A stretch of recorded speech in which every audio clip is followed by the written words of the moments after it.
그래서 한국에서 책을 주문을 해보면, 뭐 해보셔서 다 아시겠지만, 시간도 오래 걸리고, 또 비용도 거의 2배 가까이 들게 되는데요. 그래서 예전에 그 작은 도서관을 만들자, 그런 말씀을 한번 드린 적이 있어요. 그래서 책을 한번 모아보자. 집에서 갖고 계신 그 책들을 모아서 작은 도서관을 만들고 거기서 한번 같이 책을 함께 나눠보자, 이런 광고를 한번 드린 적이 있어요. 지금도 그 광고는 유효합니다. 혹시 집에서 다 보신 좋은 책들을 갖고 오시면 함께 이렇게 돌려볼 수 있도록 했으면 좋겠는데요. 아무튼 지금 하나님의 부르심을 받으신 강명의 권사님께서 그 광고를 들으시고 도서 구입을 하라고 천불을 도네이션을 해 주셨습니다. 근데 이제 그 돈을 이제 쓰지 못하고 계속 이렇게 이월시켜 오다가 아무래도 이 권사님의 뜻을 기리기 위해서는 책을 구입하는 게 좋겠다, 이런 생각이 들어서 그 돈의 일부로 책을 몇 권 사게 되는데요. 그 중에 책이 하나가 어떤 책이었냐면 진 에드워드 목사님께서 쓰신 새 왕 이야기라고 하는 조그마한 책이 하나 포함되어 있었습니다. 물론 제가 주문했는데요. 새 왕의 이야기. 한 번쯤은 들어보신 그런 책일 것입니다. 나온 지가 벌써 10년도 더 된 아주 고전 중에 고전 중인데요. 분량도 한 150페이지 정도밖에 되지 않아요.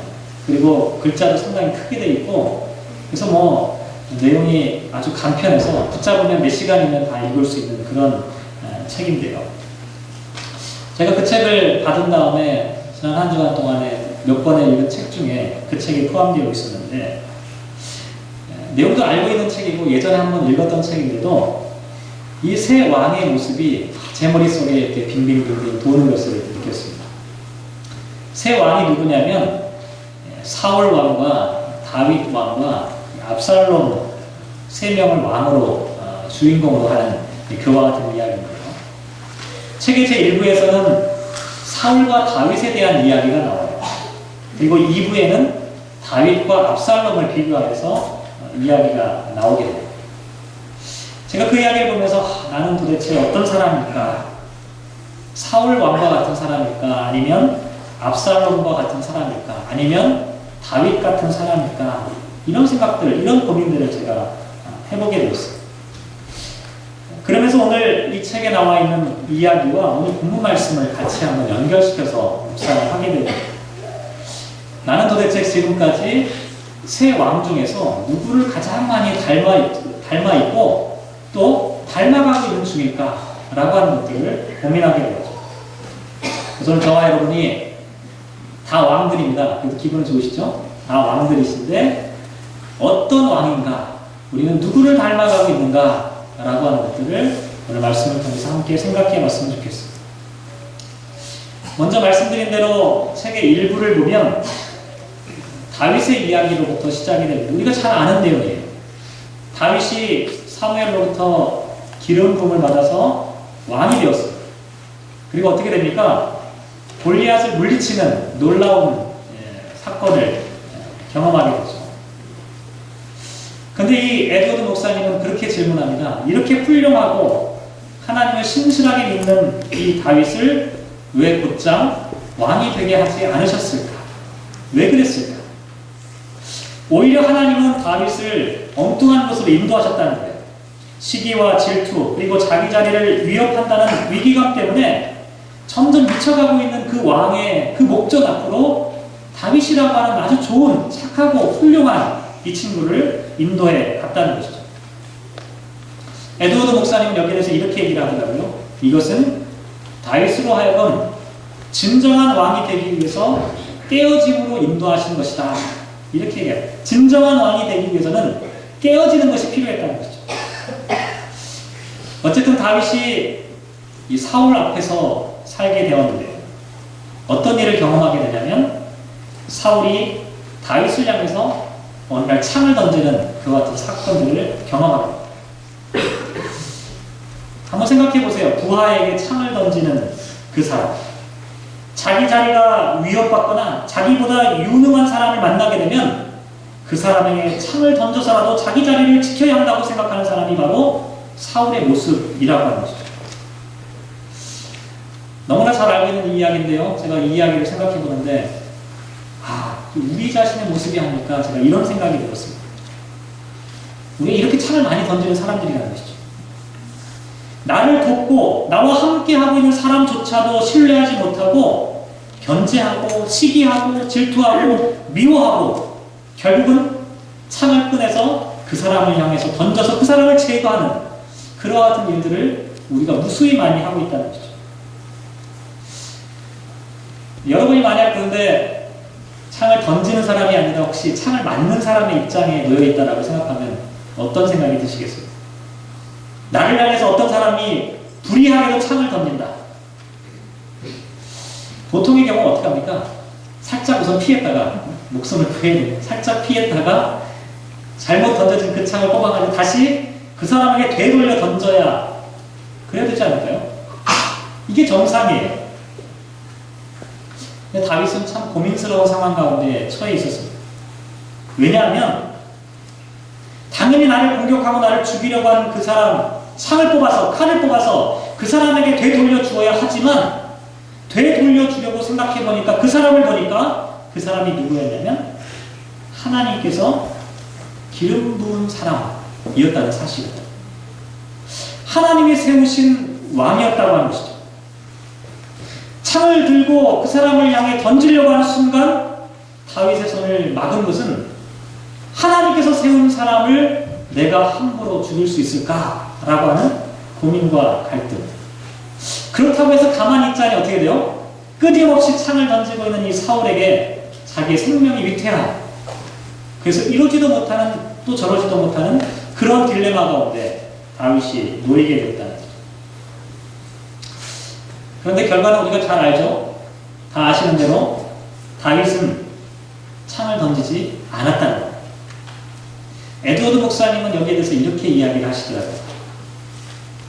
만약에 사울을 향해 창을 던지는 사람이 다윗이었다면 20년쯤 지난 후에 다윗은 또 다른 사울이 되어서 다른 사람을 향해서 창을 던지는 사람이 되었을 것이다.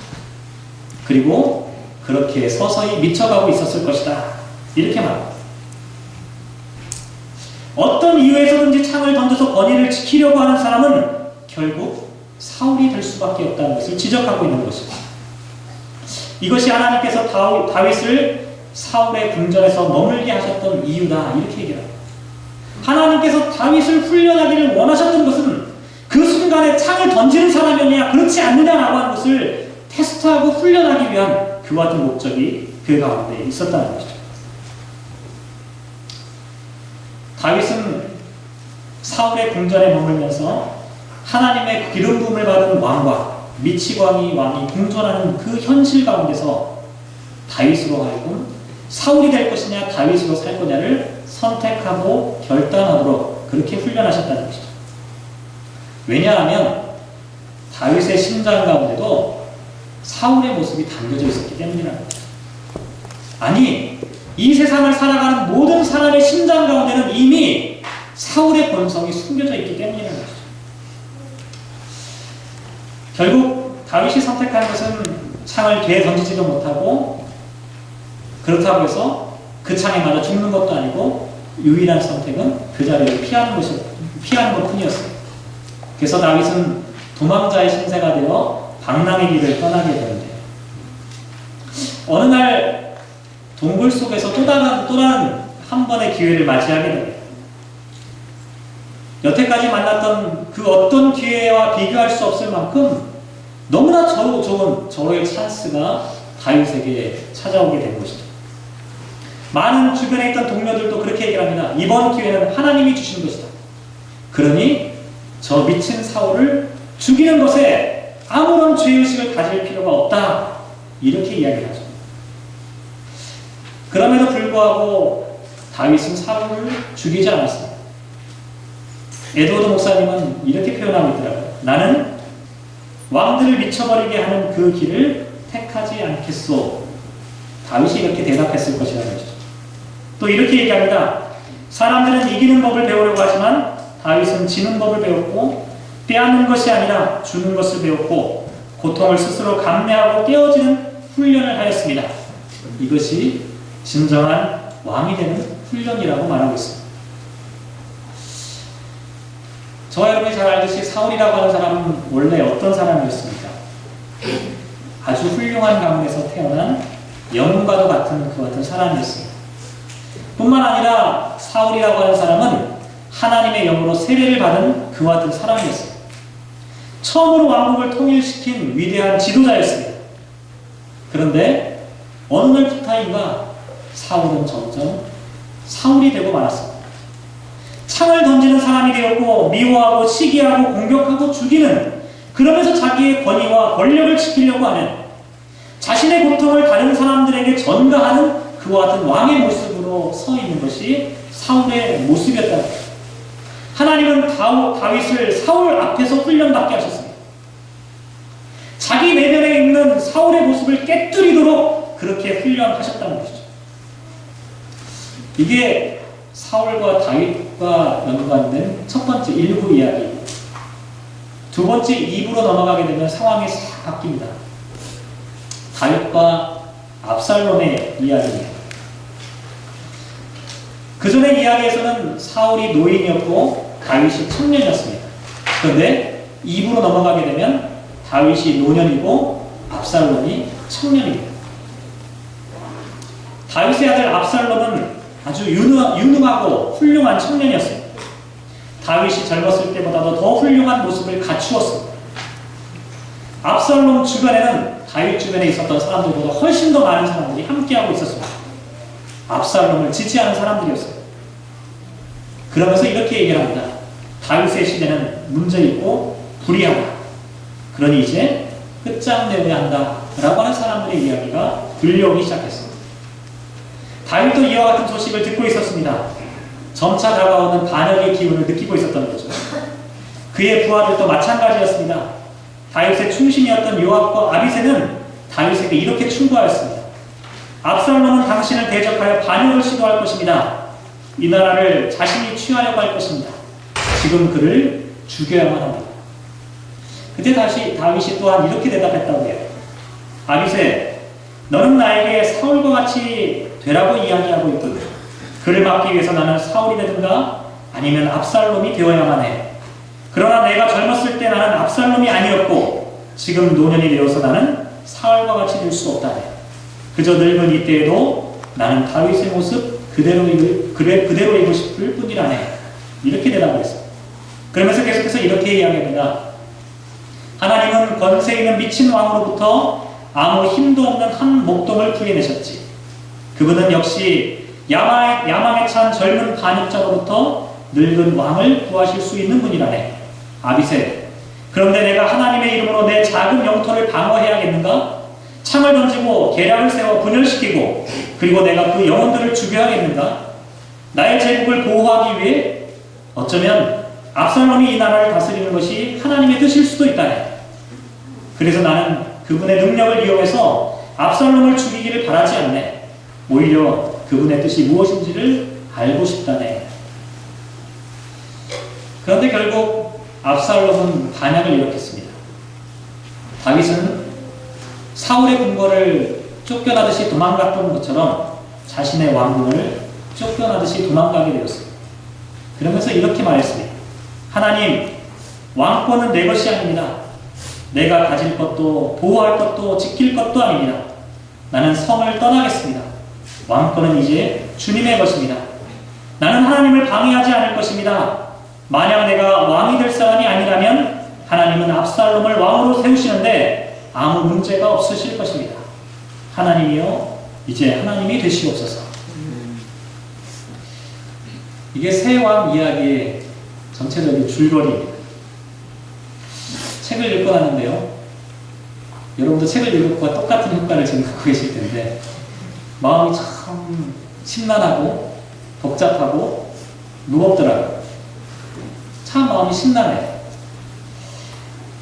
내 마음속에 다윗이 자라고 있는 줄 알았는데 내 마음속에 사울의 마음이 자라고 있고 압살롬이 성장하고 있다는 사실을 보게 되었기 때문에 여러분 어떤지 모르겠지만 저는 늘 제 자신이 다윗처럼 의로운 사람처럼 살아간다.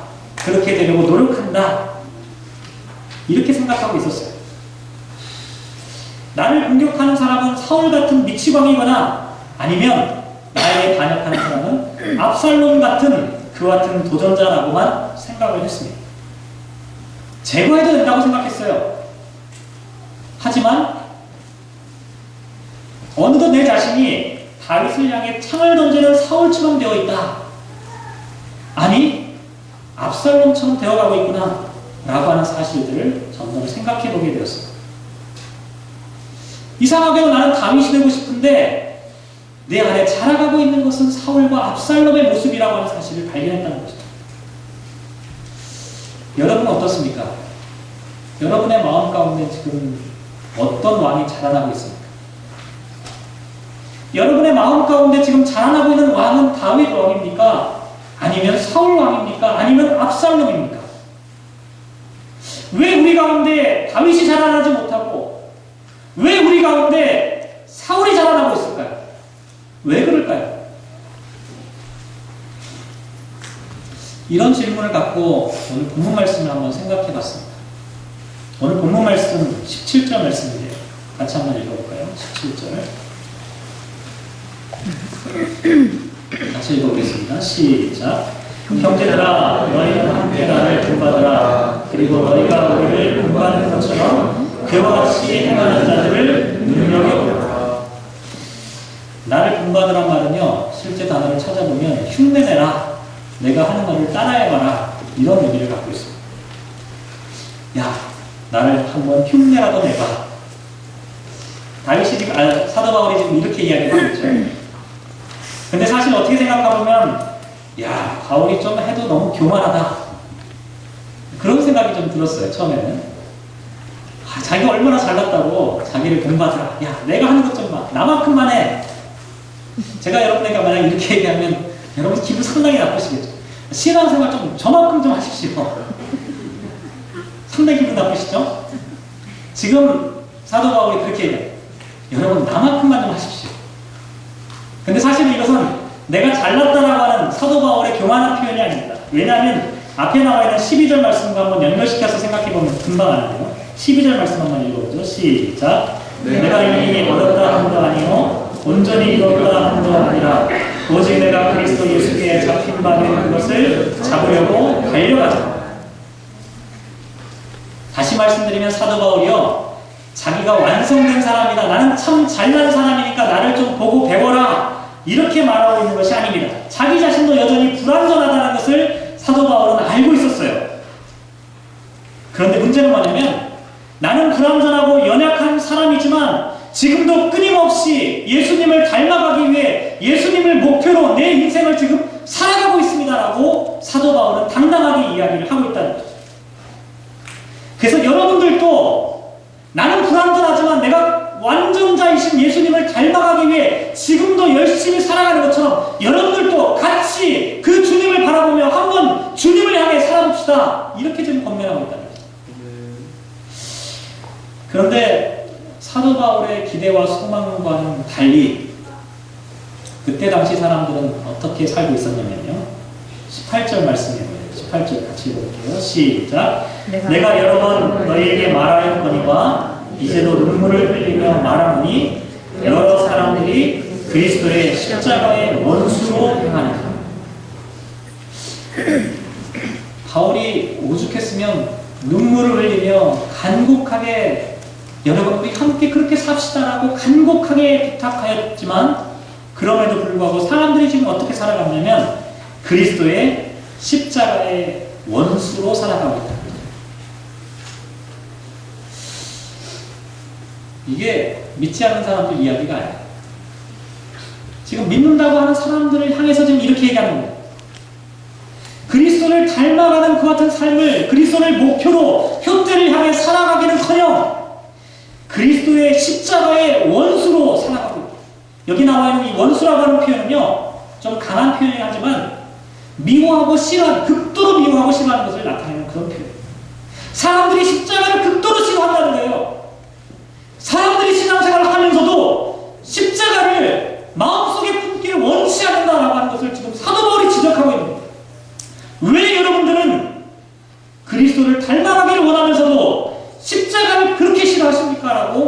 이야기하고 있다는 것이죠. 왜 사람들이 십자가를 이렇게 싫어합니까? 그 이유가 19절에 나와 있는데 19절 같이 읽어볼게요. 시작.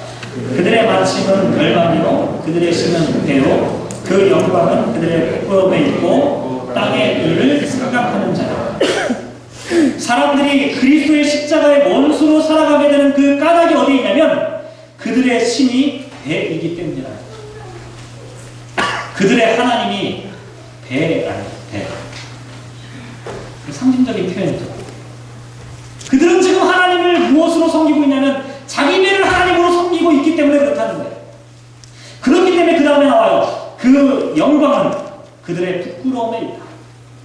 영광이 부끄러움에 있다는 말은 어떤 뜻일까요? 이렇게 해석하시는 게 좋아요. 그들은 부끄러운 일을 행하는 것조차도 영광스럽게 생각한다는 거예요. 그들은 죄악된 일을 행할 때 부끄러움을 느껴서 그것들을 창피하게 생각해야 함에도 불구하고 그 부끄러운 일을 행하는 것조차도 자기의 영광으로 생각하며 살고 있다는 거죠. 사람들의 살아가는 모습, 사도 바울이 안타까운 모습으로 이렇게 얘기하는 것이죠. 신앙생활을 한다고 하면서도 그리스도의 십자가의 원수로 살아가고 있는 사람들, 자기 배를 하나님처럼 섬기고 있는 사람들, 부끄러운 일을 행하면서도 그것을 영광이라고 생각하는 그런 사람들의 모습을 지금 사도 바울이 보고 있다는 거죠. 반면에 사도 바울은 또 이렇게 얘기합니다. 참으로 그리스도를 닮기를 원하십니다. 참으로 그리스도를 흉내내는 사람들의 모습이 있다는 건데요. 그 사람들의 모습은 어떤 모습이냐면 21절에 나와요. 21절 말씀 같이 읽어보죠. 시작. 그는 만물을 자기에게 복종하게 하실 수 있는 자의 역사로 우리의 낮은 몸을 자기 영광의 몸의 형체와 같이 변하게 하시리라. 예수를 닮기를, 그리스도를 닮기를 소망하는 사람의 모습은 어떤 사람이냐면 장차 영광스럽게 나의 삶이, 나의 몸의 형체가 새롭게 변화되어질 것을 꿈꾸며 살아가는 사람이다. 이렇게 말하고 있다는 거죠. 세상에는 두 종류의 사람이 있다는 거죠. 하나는 예수를 닮아가는, 그리하여 우리의 몸의 형체가 그날에 새롭게 신령하게 변화될 것을 소망하며 살아가는 사람이 있는가 하면, 또 다른 한 사람은 그리스도의 십자가의 원수로 살아가는 사람들의 모습이 있다는 거죠. 근데 가장 중요한 차이는 뭐냐면 나에게 과연, 그 사람에게 과연 하나님은 어떤 존재인가 라고 하는 것이 중요한 차이라는 거예요. 나에게 무엇이 하는, 앞에 있는 이야기를 다시 한번 끄집어내보면요, 사울에게는요 왕의 자리가 신이었습니다. 왕의 자리는 절대로 빼앗겨서는 안 되는 신이었습니다. 창을 던져서라도 이것을 막아내고 지켜야 될 이유가 바로 거기에 있었던 것이다. 자기 부하를 향해서 창을 던지는 것이 얼마나 부끄러운 일입니까? 그럼에도 불구하고 그 부끄러운 일이 오히려 자기의 자리를 지키는 것이기 때문에 영광스러운 일로 생각했던 사람이 바로 사울의 모습이었다는 것이죠. 사람들이 그리스도의 십자가의 원수로 살아가면서 자기 신을 배로 생각하고 자기의 신을 왕의 자리라고 생각하고 자기의 신을 세상적인 어떤 것이라고 생각하는 이유가 여기에 있다는 거죠. 우리가 무엇을 신으로 생각하느냐, 무엇을 하나님으로 생각하느냐. 다윗이라고 하는 사람에게는 왕의 자리가 신이 아니었어요. 다윗에게는 왕의 자리가 신이 아니었다는 거예요. 시편 18편에서 다윗은 이렇게 고백하고 있습니다. 나의 힘이신 여호와여, 내가 주를 사랑하나이다. 여호와는 나의 반석이시요 나의 요새이시요 나를 건지시는 이시요 나의 하나님이시요 내가 그 안에 피할 나의 바위시요 나의 방패시요 나의 구원의 뿔이시요 나의 산성이시다. 다윗에게는 오직 하나님만이 하나님이셨습니다. 하나님만이 나의 방패요 구원의 뿔이요 나를 건지시는 이시요 나를 피하게 하시는 바위이시요 요새이시요 반석이시요, 하나님만이 하나님이라고 끊임없이 고백하였던 사람이 다윗이었다는 것이죠. 다윗은 다른 것을 다 잃어버려도 결코 잃어버릴 수 없는 것이 하나님이었어요. 그런데 사울은 다른 것을 다 잃어버려도 결단코 잃어버리면 안 되는 것이 자기의 자유였습니다. 이 사람들은 이것을 지키는 것이 신이었기 때문에 저와 여러분이 누구인가를 다시 한번 생각해 봤으면 좋겠습니다. 하나님을 하나님으로 고백하고 섬기는 다윗일까? 아니면 자기 자리를 지키기 위해 발버둥 치며 살았던 사울이었을까? 아니면 왕의 자리를 빼앗기 위해 애썼던 압살롬의 모습일까? 십자가의 원수로 살아가고 있을까? 아니면 그리스도를 본받는 사람으로 살아가고 있을까? 저와 여러분의 인생의 궁극적인 목적이 내 배를 채우는 곳에 있을까? 아니면 그리스도의 영광스러운 변화에 함께 참여하기를 소망하며 살아가는 것입니다. 지난 한 주간 동안 저는 이 질문을 끊임없이 할 수밖에 없었습니다. 나는 지금 어떻게 살아가고 있는가? 나는 지금 어떻게 성장해가고 있는가? 나는 지금 어떤 사람이 점점 되어가고 있는가? 내 안에서 어떤 사람이 지금 성장하고 그렇게 보여지고 있는가? 한 가지만 더 생각해보면요. 새 왕 이야기에서 새 왕들이 그렇게 살 수밖에 없었던 그 이유, 가장 중요한 이유가 무엇일까? 고민하면서 오늘 말씀을 생각해 봤는데, 오늘 보면 사도 바울이 20절 말씀에서 이렇게 이야기를 하더라고요. 그러나 우리의 시민권은 하늘에 있는지라 거기로부터 구원하는 자 곧 주 예수 그리스도를 기다린다, 이렇게 말하고 있습니다. 그러나 우리의 시민권은 하늘에 있더라. 사울은 궁궐에서 살았습니다. 궁궐은 어떤 곳입니까? 치열한 생존의 현장입니다. 내가 살기 위해서 다른 사람에게 창을 던져야만 하는 그런 일이 조금 더 부끄럽지 않은 곳이 바로 사울의 궁궐이었습니다. 사울의 궁궐은 우리가 흔히 말하는 세상이기도 합니다. 그 세상은 치열한 각축장입니다. 거기서 많은 사람들은 사울을 흉내내는 훈련을 받게 됩니다.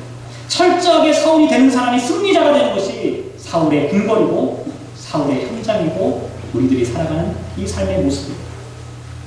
그런데 다윗은 사울의 궁궐 앞에서 사울의 목전 앞에서 있었지만 사울을 흉내내지 않았습니다. 오히려 다윗은 그곳에서 자신에게 숨어있는 사울의 본성을 깨뜨리는 훈련을 계속해서 할 수 있었습니다. 사울이 던진 창을 다시 사울에게 되돌리지 않았습니다. 사울을 죽일 수 있는 기회가 있었음에도 불구하고 죽이지 않았습니다. 어떻게 이렇게 할 수 있었을까? 만약 다윗이 사울의 궁궐에 속한 사람이었다면 다윗도 영락없이 그렇게 했을 것입니다. 그런데 다윗은 사울의 궁궐에 속한 사람이 아니라 하늘의 시민권을 지니고 있었던 사람이었습니다. 자기의 시민권이 하늘에 있다고 믿고 있었던 사람, 이 세상을 살아가는 삶의 모습이 전혀 다를 수밖에 없다는 것을 우리에게 말해주고 있는 것이었습니다. 우리가 이 세상을 살아가면서 끊임없는 갈등과 투쟁과 대립 가운데 살아가는 그 이유는 다른 데 있는 것이 아니라 우리의 시민권이 하늘에 있음을 깨닫지 못하기 때문이라고 하는 것이죠. 우리의 시민권이 하늘에 있다면 우리는 하늘의 시민권자답게 살아야 한다는 것을 지금 성경은 말씀하고 있다는 것이죠. 가장 하늘의 시민권자답게 살아가신 분이 누구입니까? 예수님이십니다. 예수님께서 이 세상을 어떻게 살아가셨습니까? 만약 예수님께서 자기의 뜻을 관철하기 위해 하나님의 능력을 동원하시고 하나님의 권세를 통해서 사람들을 지배하시고 복종케 하시고 창을 세상 사람들 향해 던지면서 당신의 권력과 권위를 세우시는 그와 같은 하나님의 나라를 세우시는 그와 같은 분이셨다면 예수님도 사울이었을 것입니다. 예수님도 압살롬이었을 것입니다. 하지만 예수님께서 가시는 길은 그런 길이 아니었습니다. 예수님은 십자가의 길로 가셨습니다. 창을 던지는 사람이 아니라 창을 맞는 사람의 길로 가셨습니다. 예수님께서 그 길로 가실 수 있었던 것은 예수님께서 하늘에 속한 분이었기 때문이라는 것이죠. 사순절 기간을 보내면서 제가 마음속으로 결단한 것이 하나 있습니다. 설교할 때 이런 걸 발표하면 안 되는데 사순절 기간 동안에 지는 사람이 되어야겠다. 사순절 기간 동안에 철저하게 지는 사람이 되어야겠다. 이런 생각을 해보게 되었습니다. 억울하고 분하지만 내가 창을 되돌려주는 사람이 아니라 정당하게 명분도 있고 이유도 있지만 이 사순절 기간 동안에 주님을 생각하면서 한번 지는 사람으로 살아가야겠다. 아내에게 지는 사람이 되어야겠다. 자녀들에게도 지는 사람이 되고 누구에게도 지는 사람이 한번 되었으면 좋겠다. 사랑하는 성도 여러분, 저와 여러분의 신장 가운데 어떤 사람이 자라나고 있습니까? 어떤 사람을 닮아가고 있습니까? 저와 여러분의 속사람 가운데 지금 다윗의 모습이 커가고 있습니까? 아니면 사울의 모습, 압살롬의 모습이 커가고 있습니까? 간절히 바라기는 저와 여러분의 마음 가운데 다윗의 모습이, 예수 그리스도의 모습이, 우리가 그렇게 닮기를 원하시는 그 예수 그리스도의 모습이 조금씩 자라나는 그 같은 사순절 기간이 되었으면 참 좋겠습니다. 기도하겠습니다.